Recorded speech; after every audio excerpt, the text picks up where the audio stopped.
வாழ்க்கையில 2 விஷயம் ரொம்ப முக்கியமானதுங்க. ஒண்ணு வந்து எண்ணம். நம்முடைய எண்ணம் எத பத்தி போகுது? அடுத்தவன கெடுக்கணும்னு போதா? அடுத்தவன் வாழ்க்கையில முன்னேறத பார்த்து பொறாமைப்படுதா? இல்ல தவறான செயல்கள்ல ஏதாவது போதா? இல்லையா அது எதனால இருக்கலாம். அது மதுவோ, இல்ல ஒரு கெட்ட பழக்கமோ, எதுவோ இருக்கலாம். அத நோக்கி போகுதா? அத நம்ம வாட்ச் பண்ணிக்கிட்டே இருக்கணும். அப்படி நம்ம எண்ணம் மோசமா போகுது அப்படின்னு சொன்னா, அத நிப்பாட்டணும்.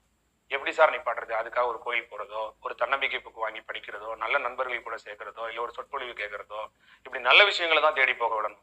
அந்த எண்ணத்த அது இஷ்டத்துக்கு போக விட்டுறக்கூடாது. இதுல ரொம்ப கவனமா இருங்க. வாழ்க்கையில ரொம்ப முக்கியமானது அதுதான். சரியா?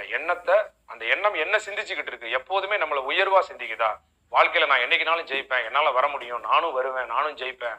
ஒரு நாள் நான் வந்து இந்த நாட்ட ஆளப் போறேன். என்னால முடியும். இந்த ஊர்ல நானும் ஒரு பேர் எடுப்பேன். அப்படிங்கிற மாரி நம்ம எண்ணம் நினைக்குதா? இல்ல நம்மள தாழ்வு மனப்பான்மையா நினைக்குதா? நம்ம வாட்ச் பண்ணிட்டே இருக்கணும். அது நம்மள எப்போதுமே டிமோட்டிவேட் பண்ணி நமக்கு ஒரு இன்ஃபீரியாரிட்டி காம்ப்ளெக்ஸ் வந்துட்டு இருந்ததுன்னா, உடனே அத சரி பண்றதுக்கு என்ன வழின்னு அப்பப்ப பார்த்துக்கணும்.